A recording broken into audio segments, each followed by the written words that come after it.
दोस्तों आज यहाँ पर 1 घंटा की आधा घंटा में अब कोई और नहीं देंगे तो लेट होंगे लेट तो गए। जो भाई पीछे खड़े हैं थोड़े आगे आके बैठ जाइए। आधे घंटे के लिए आप शांतिपूर्वक बैठ जाइए। जो भी साथी दूर दूर खड़े हैं बैठे हैं वो इधर आ जाइए।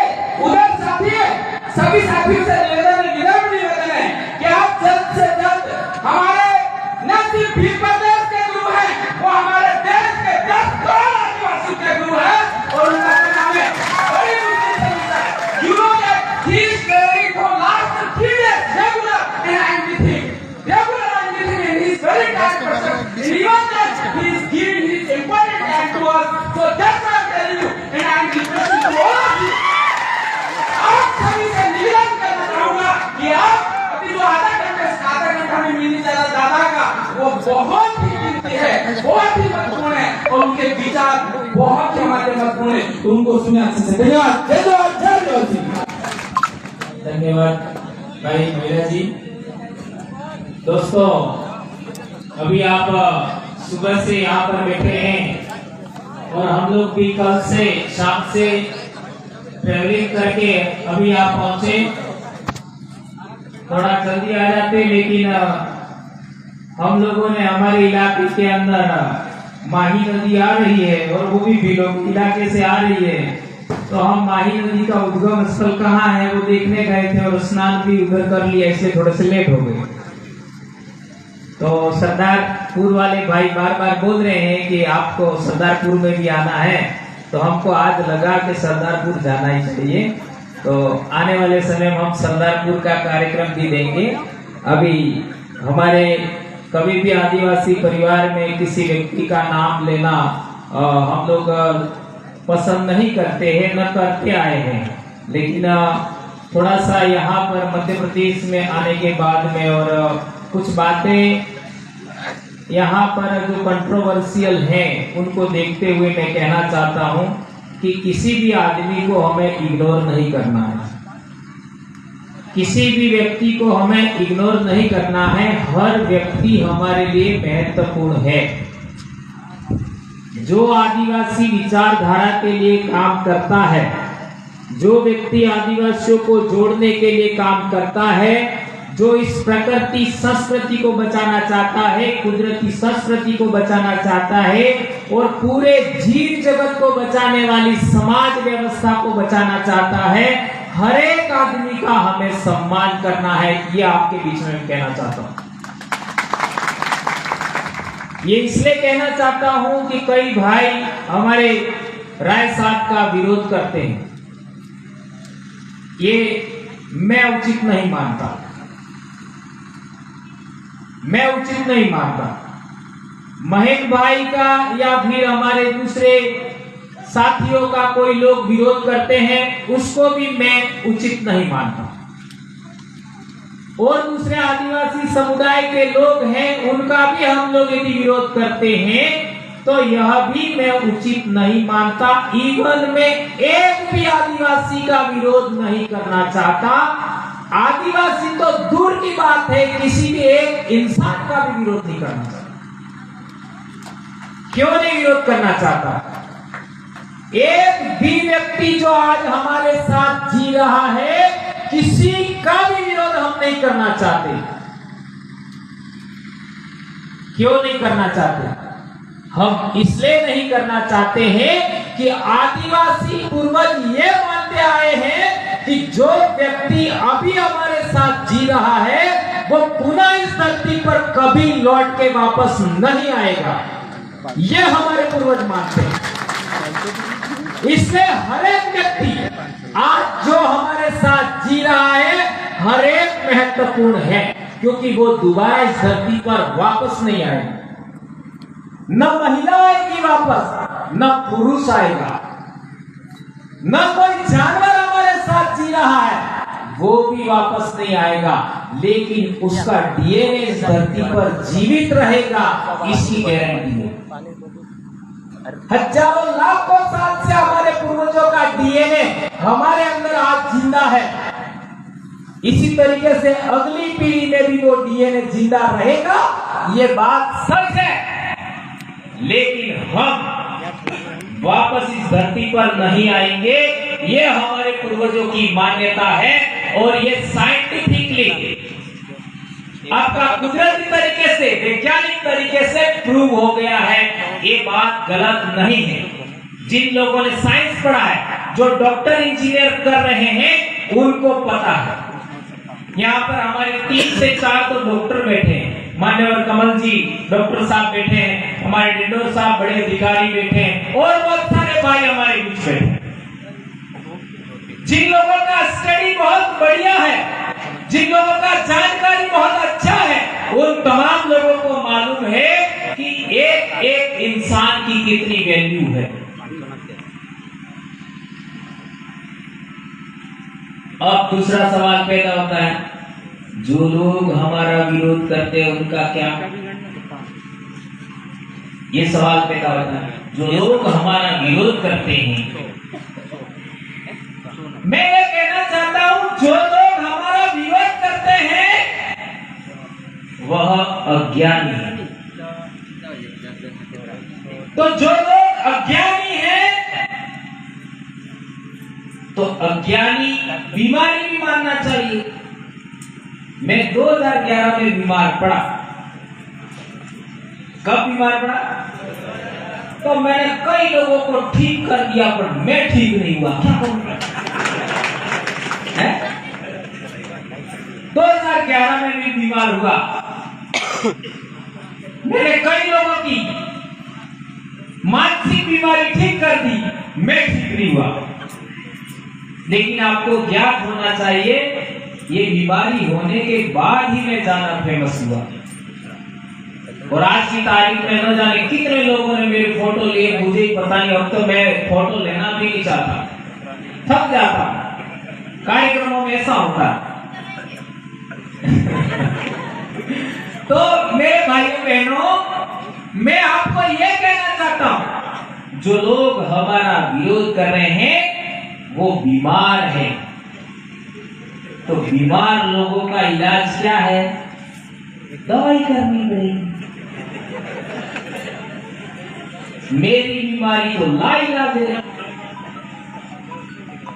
और दवाई ज्यादा खाऊं तो और ज्यादा मेरे पेट में गड़बड़ हो सकता है, इसलिए मैं दवाई खाना बंद कर दिया। मैंने सोचा कि मेरे को चाहे कितनी भी जिंदगी मिले, मेरे समाज के बहुत सारे जो लोग हैं जो मानसिक रूप से बीमार हैं, उनका इलाज कर दूं। मैं ऐसा डॉक्टर भी हूं और शिक्षक भी। एक शिक्षक का दायित्व होता है अपने बच्चों को अपने द्वारा हासिल ज्ञान या अपने गुरुओं द्वारा ज्ञान दिया गया और किताबों के द्वारा जो ज्ञान अर्जित किया गया, पूरी जिंदगी के अनुभव से, अनुभव सिद्ध ज्ञान जो हासिल किया, वो बच्चों को देना, ये तो हमारा पेशा हुआ। बच्चों को हम ज्ञान देते हैं स्कूल के अंदर, ये तो हमारा पेशा हुआ। हमारी जिम्मेदारी क्या है? यदि अनुसूचित जनजाति का सर्टिफिकेट मैंने नहीं लगाया होता तो क्या मैं शिक्षक बनता? बनता क्या? नहीं बनता। अब हमारे ये भाई डिंडोर साहब हैं, क्योंकि वरिष्ठतम साथी है, उनका उदाहरण दे दूं। डिंडोर साहब का भीड़ के नाम का सर्टिफिकेट नहीं होता तो क्या डिंडोर साहब सर्विस कर पाते? नहीं कर पाते। यदि किसी को लगता है कि मैं तो मेरी योग्यता से बना हूं, तो क्या हमारा पिताजी, हमारा दादाजी क्यों सर्विस में लगा? वो अयोग्य था क्या? वो तो हमारे से ज्यादा योग्य थे। वो हमारे से ज्यादा योग्य थे। उनके पास सामाजिक शिक्षा थी, हमारे पास मात्र हमारा एकेडमिक एजुकेशन बड़ा है। क्या मैं सही कह रहा हूं? अकादमिक एजुकेशन हमारा बड़ा है। वो भी शिक्षित थे, वो सामाजिक शिक्षा थी। तो एक शिक्षक का ये भी दायित्व होना चाहिए कि अपने समाज का सामाजिक शिक्षा का जो ज्ञान है वो अपने द्वारा हासिल किया गया है, वो समाज को भी देना चाहिए। केवल बच्चों को देना पेशा है, जिसके बदले पैसा मिलता है हमको। पैसा का मतलब व्यवसाय, जिसके बदले हमको पेमेंट मिलती है, पैसा मिलता है, वेतन मिलता है।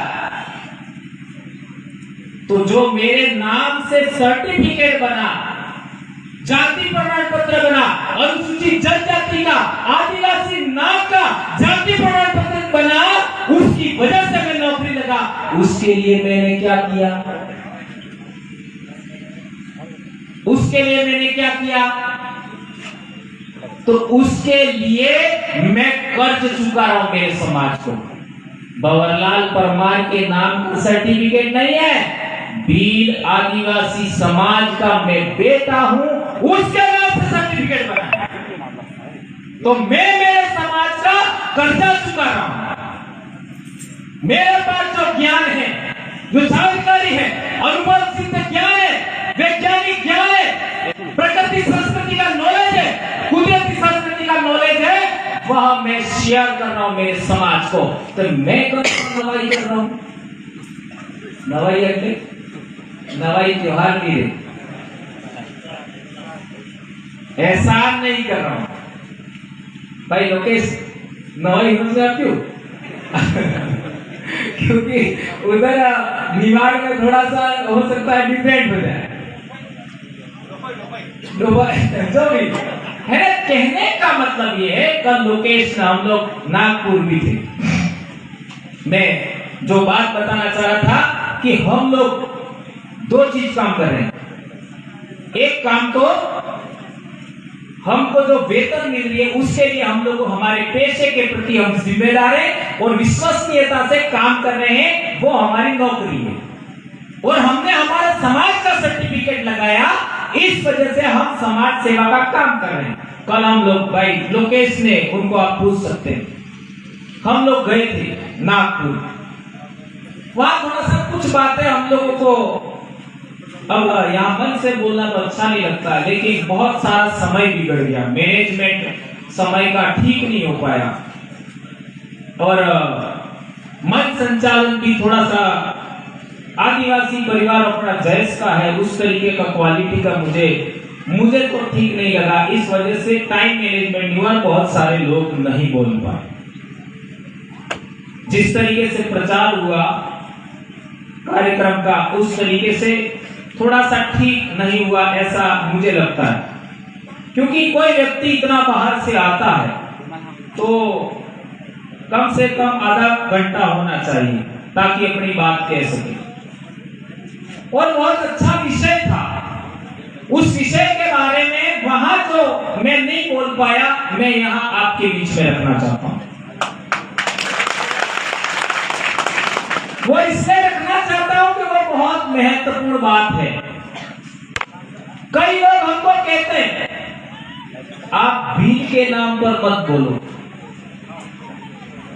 आप आदिवासी के नाम पर बोलो। आदिवासी सारे इंडिजिनस पीपल हैं, उनका एक समुच्चय नाम है। ऐसे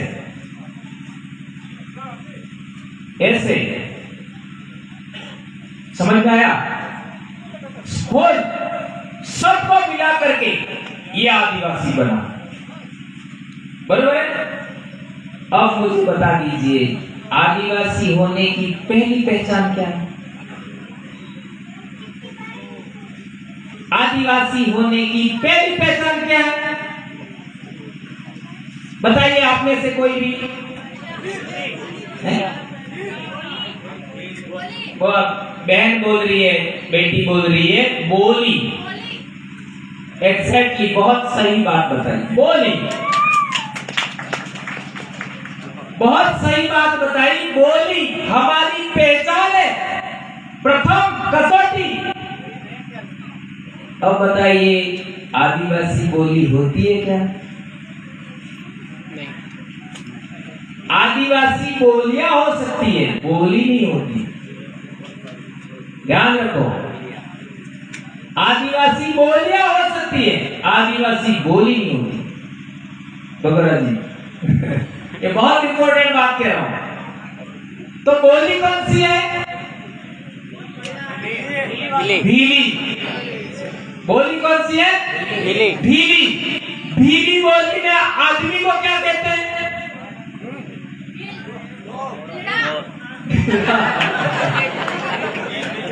भील।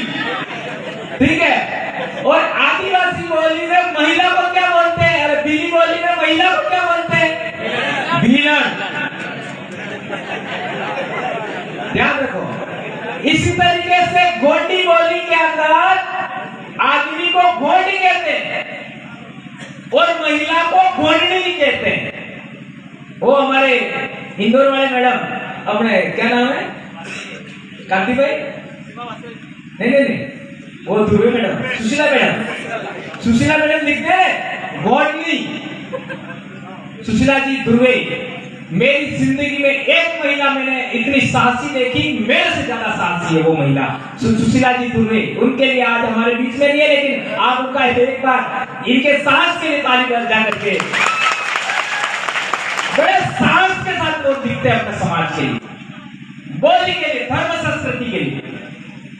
और उन्होंने मेरे को सजेस्ट किया था 2013 में इंदौर में, पहली बार हम मिले थे।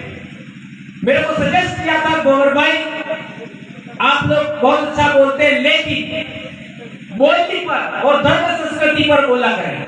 ये सजेशन उन्होंने दिया था और इसको रिसर्च करके बोलते बहुत बड़ा जनजागरण हो गया। हम लोग बहुत बड़े संकट में भी आए, लेकिन वो सजेशन उस महिला ने दिया था। वो मेरे से साल भर 2 साल बड़े हो सकते हैं, लेकिन उन्होंने, वो बहुत साहसी महिला है। तो मैं कहना चाह रहा हूं कि बोली पूरे देश के अंदर, जिस बोली के अंदर आदमी को जो बोलते हैं वही उस कम्युनिटी की बोली का नाम है। ये बात हमको ध्यान रखना। तो सबसे पहली कसौटी क्या है? बोली। उसी बोली के अंदर आदमी को जो कहते हैं वह कम्युनिटी नेम है।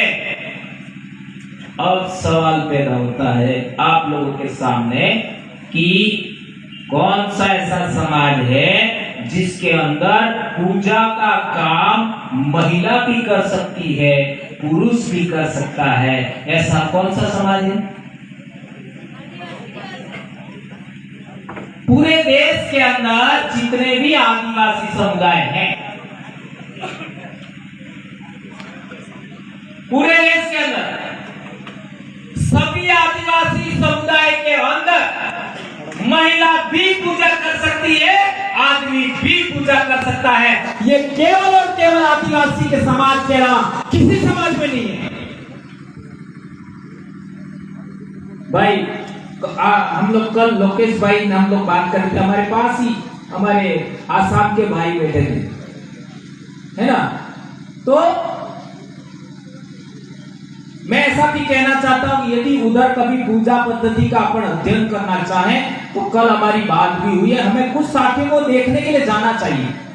वहां पर पुरुषों का भी अलग पूजा विधान होता है, महिलाओं का भी अलग होता है। जहां महिलाओं का पूजा विधान होता है वहां पुरुष नहीं जा सकता, लेकिन आदमी का पूजा विधान होता है वहां महिला आ सकती है। तो अब दूसरा सवाल है, मैंने कम्युनिटी का एक गुण बताया, सिंगल गुण, कि आदिवासी समाज, जितने भी आदिवासी समाज है, आदिवासी कम्युनिटीज है, उन सब के अंदर महिला भी पूजा कर सकती है, पुरुष भी कर सकता है। It's okay? सही कह रहा हूं, गलत कह रहा हूं? हमारे भाई निमाड़ वाले भाई हैं, मैं सही कह रहा हूं, गलत कह रहा हूं? बराबर है? ओके। अब ऐसा कौन सा धर्म है जिसमें महिला और पुरुष दोनों पूजा कर सकते हैं? अरे यार सॉरी भाई, पटवारी साहब बताओ, आपने क्या कर्मचारी तो इस बात हो।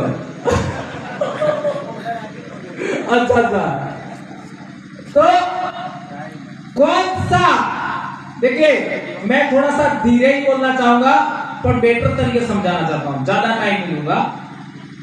तो कौन सा ऐसा समाज है या धर्म है जिसके अंदर महिला भी पूजा कर सकती है, पुरुष भी पूजा कर सकता है, महिला भी महंत बन सकती है, पुरुष भी महंत बन सकता है? कौन सा धर्म है?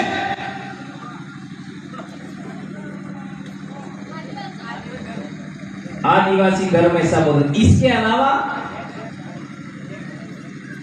जैन धर्म में शादियां होती है। इसके अलावा है, इसके अलावा दूसरों में भी होता है, लेकिन महंत और पुजारी के रूप में शायद नहीं होता है। न क्रिश्चियन में होता है,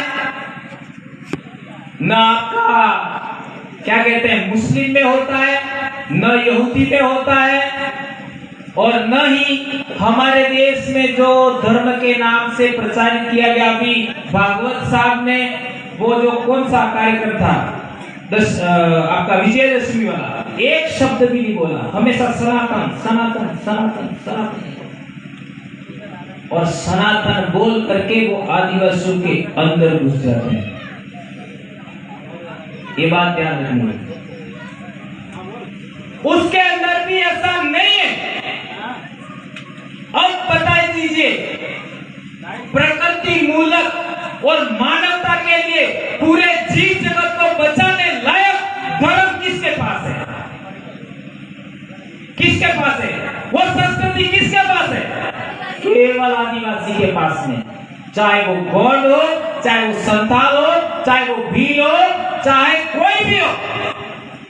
इसलिए हम लोग हमारी ड्यूटी पूरी मुस्तैदी से, पूरे लगन से समाज में काम करके जन जागरण फैला रहे हैं, और हमारे युवा साथी उसको हाथों हाथ लेकर के आगे बढ़ा रहे हैं। तो सभी युवा साथी जयंत और हमारे जो आदिवासी परिवार से जुड़े हुए साथी है, सबके लिए हमें सम्मान करना है। किसी भी व्यक्ति का हमें नीचा नहीं दिखाना है, उसको गलत नहीं मानना है। जब आदिवासी परिवार बना, पहली ही मीटिंग के अंदर जयस के लोग थे, उस मीटिंग के अंदर भी हमने बोला है कि हम किसी भी संगठन का विरोध नहीं करेंगे।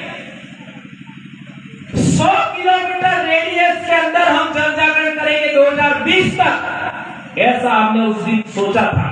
लेकिन उससे भी पहले हम आगे निकल गए, लेकिन हमने किसी को पछाड़ने का कोशिश नहीं किया। कोई एक व्यक्ति बता दे किसी दूसरे संगठन का कि मैंने मेरे से कम किसी को समझाओ। आज तक एक बंदा दिखा दो। भंवरलाल परमार ने छोटे से छोटा कार्यकर्ता, चाहे वो 20 साल का हो, उसको अपने से कम माना हो। एक उदाहरण बता दीजिए। मैंने कभी नहीं किया। ये गुण आपके अंदर आना चाहिए मेरे भाइयों, मेरी बहनों, मेरी बेटियों। हमारे लिए हर व्यक्ति महत्वपूर्ण है, कोई कम नहीं है। बड़ा बुजुर्ग है हमारे भील समाज के अंदर, आदिवासी समाज के अंदर उम्र के अनुसार सम्मान दिया जाता है। होली दिवाली पर हमारे घरों में बैठने जाते हैं, जिसके घर मरण हो जाता है, मृत्यु भोज काटता कहते हैं, पांडा कहते हैं, उसके अंदर जाते हैं। तो कोई व्यक्ति कितना भी बड़ा अधिकारी हो, नेता हो, वो कभी भी बड़ी उम्र वाले व्यक्ति के आगे नहीं चलता है। जो बड़ी उम्र के लोग हैं वो आगे चलेंगे। ऐसा सम्मान हमें बड़े बुजुर्गों का भी करना है। ये हमारे पूर्वजों का जीवन मूल्य है, उसको हम इग्नोर नहीं कर सकते। ये बात हमको ध्यान रखनी होगी। और एक व्यक्ति इस सामाजिक जनजागरण सीखने सिखाने के चक्कर में एक व्यक्ति ने मुझे बोला था कि बाबा जी, हमारी एक उम्र है, हमारा एक समय है, हर व्यक्ति का एक समय होता है 5 से 10 साल, उससे ज्यादा वो जन जागरण नहीं कर पाता है। तो हमारा एक समय होता है, उस समय के बाद हम काम नहीं कर पाएंगे, तो हमें हमारे पीछे 10 साल वाले लोग हैं, उनको अपने जैसा बनाना चाहिए, अपने जैसा बनाना चाहिए। मैं इसी विचार से प्रेरित होकर के मेरे से 10 साल के आसपास वाले लोग हैं, उनको संपूर्ण ज्ञान देने की कोशिश करता हूं। और मुझे खुशी है 2013 के अंदर एक कांटे में हमारी बात हुई थी, मैंने जोश में कांटे में बोल दिया, क्या बोल दिया कि मेरे जैसे 100 लोग पैदा हो जाए तो डूंगरपुर का नक्शा बदल देंगे हम लोग, ऐसा मैंने बोल दिया। उस समय आदिवासी परिवार नहीं बना था, हम संगठन में जरूर काम करते थे। तो हमारे डॉक्टर साहब JK रॉस डॉक्टर साहब है, वो भी इस कांटे में थे। उन्होंने कहा तुम 100 कहते हो, मैं तो कहता हूं 10 हो जाए तो भी डूंगरपुर का नक्शा बदल जाएगा। और किसको मालूम था उस समय मेरे ये सफेद दाग के 2 साल हो चुके थे, किसको मालूम था कि ये सफेद दाग वाला आदमी लाखों लोगों की जिंदगी बदल देगा, किसको पता।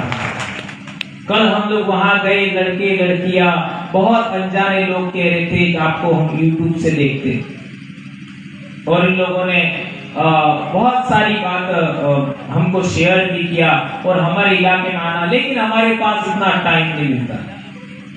दोस्तों, एक बहुत महत्वपूर्ण जिम्मेदारी के साथ में बात करना चाहता हूं, और वो सभी लोगों पर लागू होगी।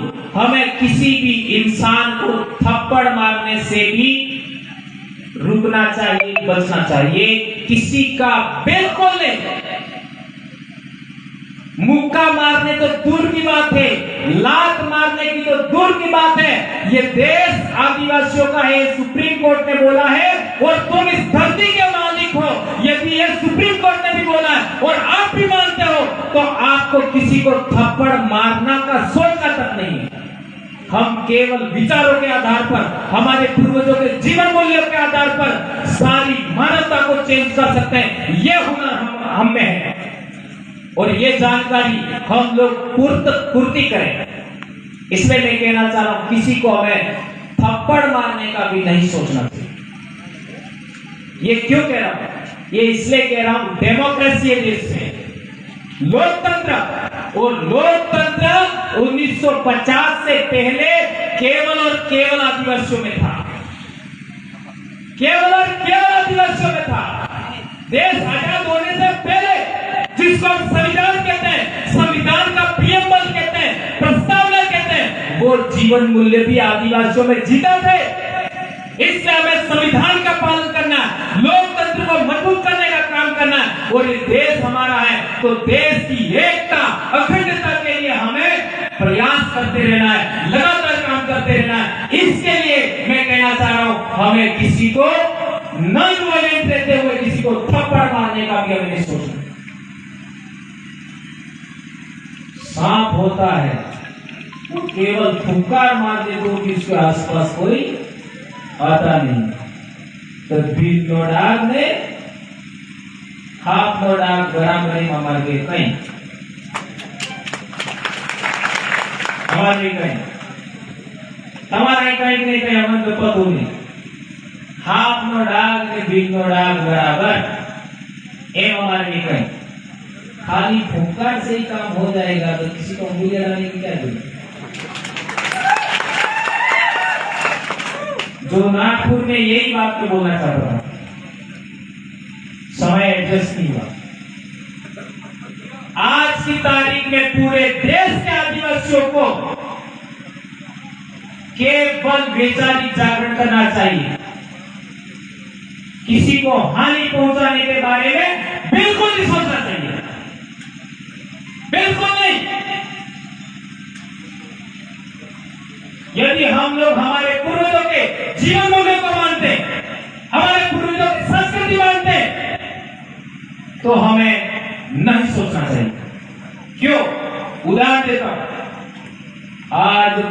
प्रक्षेपास्त्र का युग है कि नहीं? सही क्या बोल कह रहा हूं?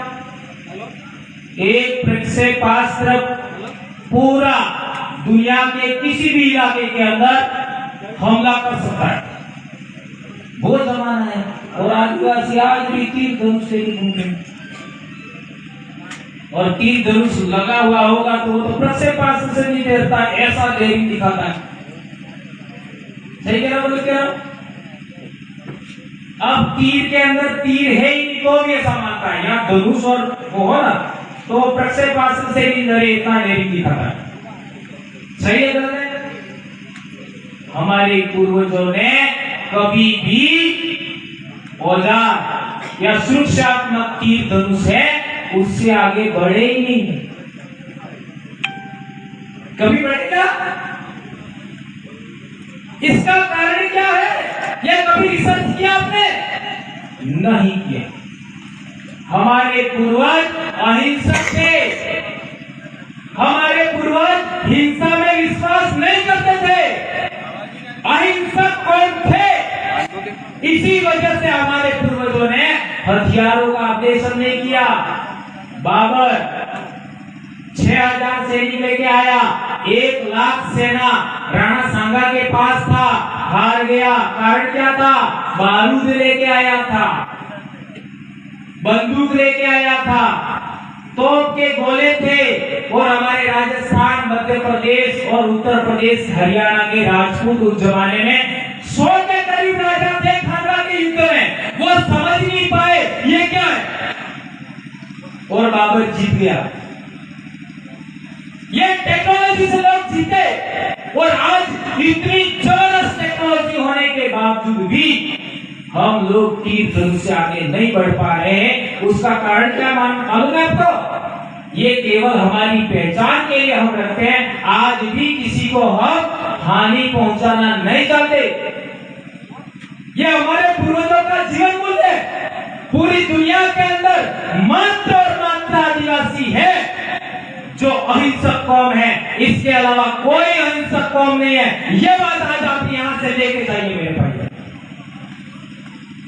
मन से भी हानि नहीं पहुंचाते। हमारे पूर्वजों के पास दुश्मन व्यक्ति जिसने हमारे बाप को भी मारा होगा, दादा को भी मारा होगा, हमारे राजा को भी मारा होगा, लेकिन शरण लेने के लिए हमारे पास आया, हमने उसकी रक्षा किया, हम बलिदान हो गए लेकिन उसको हानि नहीं पहुंचाने दिया। इसके बहुत सारे इतिहास के अंदर रेफरेंस है। राणा पूजा भी इसमें आता है और बहुत सारे महापुरुष यहाँ पर का भी है, लेकिन उस पर अभी जाना नहीं चाहता। इससे 2 बातें आपको विशेष करके याद रखनी है कि आदिवासी समाज है वो दुनिया का बेस्ट धार्मिक सोच, दार्शनिक सोच, नैतिक मूल्यों से प्रेरित है आदिवासी समाज। इससे उसको बचाने की जरूरत है, नंबर 1। और दूसरी बात, हमको किसी का भी नुकसान करने की सोच हमें नहीं कायम करनी चाहिए। अब दूसरा सवाल पैदा होता है कि हमारे इलाके में एक सांप होता है जिसका 2 तरफ मुंह होता है, ऐसा कहते हैं आगलू, बराबर है? आगलू रस्सी तुम्हारे हो गए चटकोर। अच्छा, पागो पानी। तो हमारे छोटे छोटे बच्चे जानते हैं इसको, ये तो काटने वाला है नहीं। छोटे बच्चे जो स्कूल में पढ़ते हैं, 6-7 क्लास में बच्चे पढ़ते हैं, वो भी जानते हैं ये तो काटने वाला है नहीं। तो इसको बहुत ठोकते हैं, मर नहीं जाए इतना ठोकते हैं। और वैज्ञानिक लोग, जीव विज्ञानी लोग बताते हैं कि वो किसान का मित्र होता है, लेकिन बच्चे खूब ठोकते हैं इसको, लेकिन वो मरता नहीं। हमें आगरा जेवा अटके आपको मार पड़े नहीं होता। हम भी अहिंसक हैं, शाकाहारी जीव के समान आदिवासी, इससे आदिवासी पर शोषण दमन होता है। समझो, आज आदिवासी लोग खेती बाड़ी की जमीन से बंजर भूमि पर बैठे हैं, आदिवासी लोग अच्छी भूमि से जंगल में बैठे हैं, आदिवासी लोग अच्छी भूमि से पहाड़ इसका एक ही रीजन है, एक ही कारण है, हम अहिंसक हैं। हम किसी को नुकसान नहीं पहुंचाना चाहते। इस वजह से हमारे साथ दमन होता है, शोषण होता है, उत्पीड़न होता है।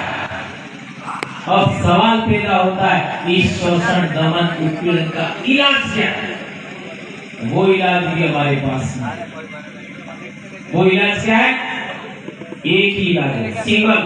या तो खत्म हो जाओ इस धरती से, उल्टू नाम लिखे, इस धरती से खत्म हो जाओ, एक इलाज तो ये है।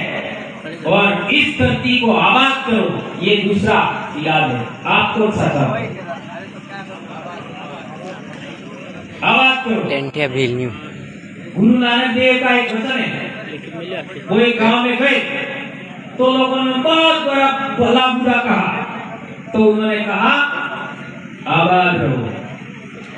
और एक गांव में उनका बहुत सम्मान हुआ, तो उन्होंने कहा उजड़ जाओ।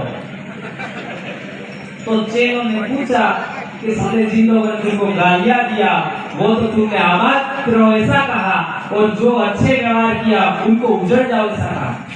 तो उन्होंने बताया उजड़ जाओ इसलिए कहा कि सज्जन लोग जहां भी जाएंगे वहां सज्जनता का प्रचार करेंगे, और इस पूरी दुनिया के अंदर पूरी दुर्जनता हार जाएगी और सज्जनता जीतेगी। तो आदिवासी जीवन मूल्यों से प्रेरित आदिवासी परिवार के बच्चे बच्चियां, जयस के बच्चे बच्चियां अपने विचारों से प्रेरित होकर के पूरे आदिवासी समाज के अंदर जाएंगे, तो ये तमाम प्रकार की दुर्जनता खत्म हो जाएगी और आदिवासी एकता प्रस्थापित हो जाएगी। आदिवासी एकता प्रस्थापित होने से हम लोगों का उत्पीड़न, दमन, शोषण समाप्त हो जाएगा। यह बात मैं कहना चाहता हूँ मेरे भाई।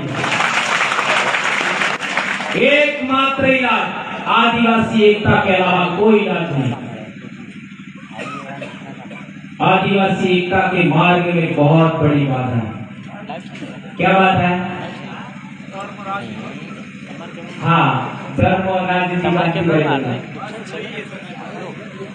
बहुत बड़ी। आदिवासी एकता नहीं होने का एक बड़ा कारण उससे भी महत्वपूर्ण बताना चाहता हूँ। टाइम हो रहा है लेकिन दिन डूब जाए तो जाना मत। आज बोला फूट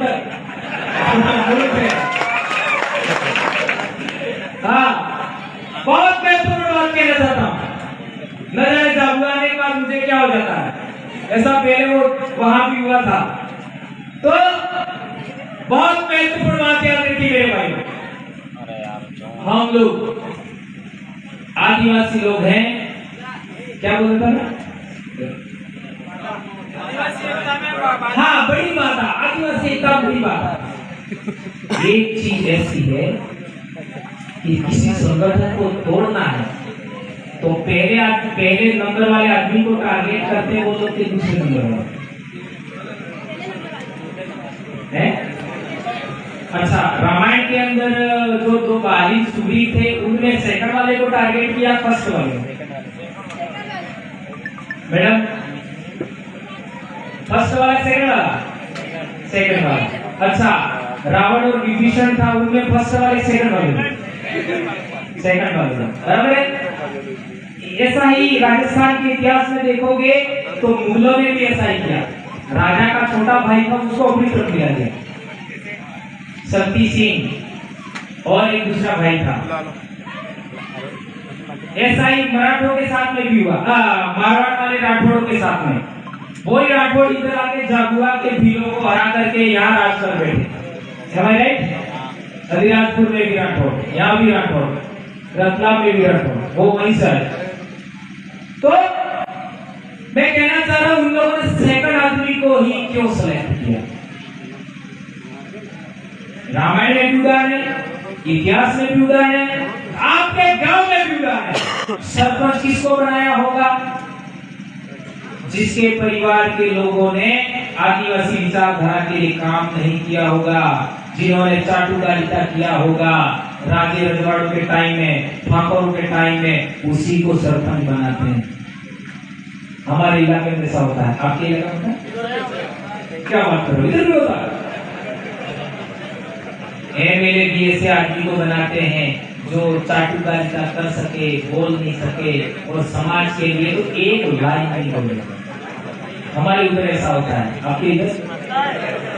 भाई आपके रोजगार में होता है? सच में ये कितनी भयंकर बीमारी है। ये मेरे शरीर पर बीमारी है और उससे भी भयंकर बीमारी है? सूर्यदेव से बहुत बड़ी बीमारी। वो लोग कमजोर आदमी को बड़ा पद देते, ये लाइन में रखो। वो लोग कमजोर आदमी को, अयोग्य आदमी को, लालची आदमी को, स्वार्थी आदमी को बड़ा पद देते।